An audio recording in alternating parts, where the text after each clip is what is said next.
السلام علیکم بچوں، آپ سب ٹھیک ہوں گے؟ اپنی دہرائی کو آگے بڑھاتے ہوئے مضمون نویسی کی طرف آتے ہیں، اور مضمون نویسی کا مختصر سا تعارف بیان کرنے کے بعد ہم بیانیہ مضمون کی طرف آئیں گے۔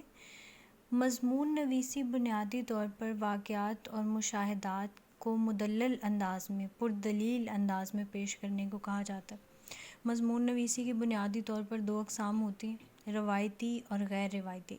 روایتی مضامین تعلیمی، فطرت اور سنجیدہ موضوعات لیے ہوئے ہوتے ہیں، اور غیر روایتی مضامین ذاتی اور مزاحیہ عنصر لیے ہوئے ہوتے ہیں۔ یہاں پر بات ہو رہی ہے بیانیہ مضامین کی۔ اب یہاں یہ جو دو اقسام ہیں، روایتی اور غیر روایتی، آگے جتنی بھی آپ اقسام پڑھتے ہیں وہ سب کی سب ان کی ذیل میں آتی ہیں، یا تو وہ غیر روایتی ہوتے ہیں یا وہ روایتی ہوتے ہیں۔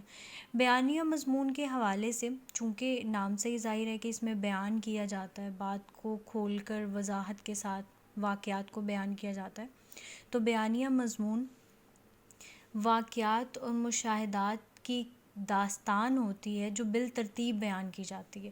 اس میں لکھنے والا اپنی ذات کو شامل کرتا ہے اور اپنے مشاہدے کو، اپنی آبزرویشن کو پیش کرتا ہے، اور واقعات کو ترتیب سے بیان کرتا جاتا ہے، اور اس کو مزید دلچسپ بنانے کے لیے آنکھوں دیکھا حال، منظر کشی پر خاص طور پر دھیان دیا جاتا ہے۔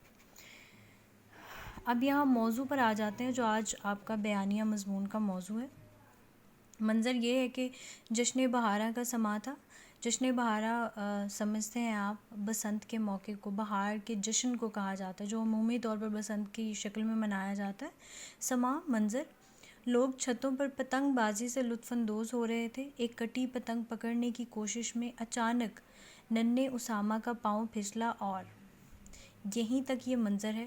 اس کے آگے آپ اس مضمون کو جاری کریں گے اور بیان کریں گے کہ آگے کیا۔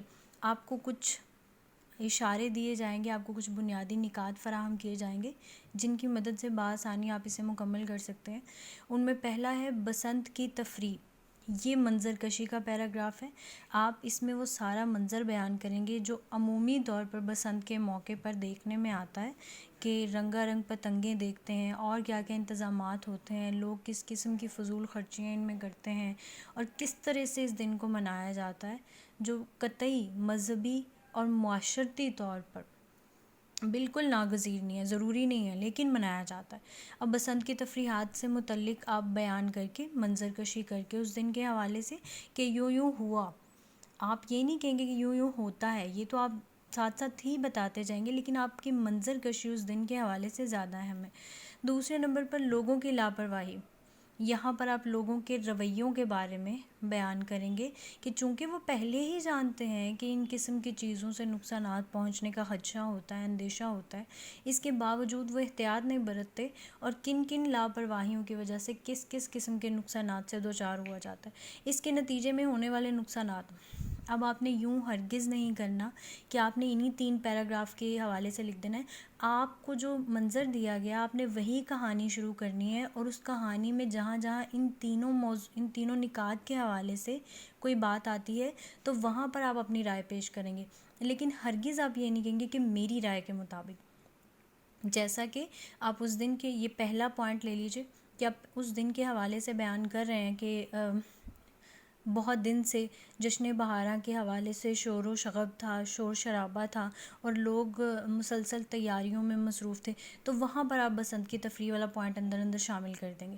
پھر جب آپ آگے اس دن کی تیاری اور منانے کے حوالے سے ذکر کریں گے کہ یہ ہو رہا تھا، ہر طرف موسیقی کی بلند آوازیں تھیں، اور شور و شغب برپا تھا، اور لوگ طرح طرح کی پکوان بنانے میں مصروف تھے، اس طرح سے، تو وہاں پر لوگوں کی لاپرواہی والا پوائنٹ اندر شامل کر دیں گے، یعنی اپنی رائے بھی پیش کرتے جائیں گے معاشرتی نقطہ نظر سے۔ پھر جب آپ اسامہ کے گرنے کا منظر بیان کریں گے تو پھر آپ اس کے بعد کہ کیا کیا نقصان ہوا اس کے گھر والوں کو، اس کو کیا نقصان ہوا، اس کے اندر آپ یہ جو تیسرا نقطہ ہے، اس کے نتیجے میں ہونے والے نقصانات، اس پر بات کریں گے، یعنی کہ آپ کو اس سارے منظر کے اندر ہی ان تینوں نکات کو شامل کرنا ہے اور اندر اپنی رائے دیتے جانا۔ امید ہے آپ کو سمجھ آ گئی ہوگی۔ مزید اگر آپ کو کچھ جانچ کرنی ہو، سمجھنا ہو، تو آپ اپنے اپنے اساتذہ سے پوچھ سکتے ہیں، اور جیسے ہی آپ کا کام مکمل ہوتا جائے چیک کرواتے جائیے. شکریہ.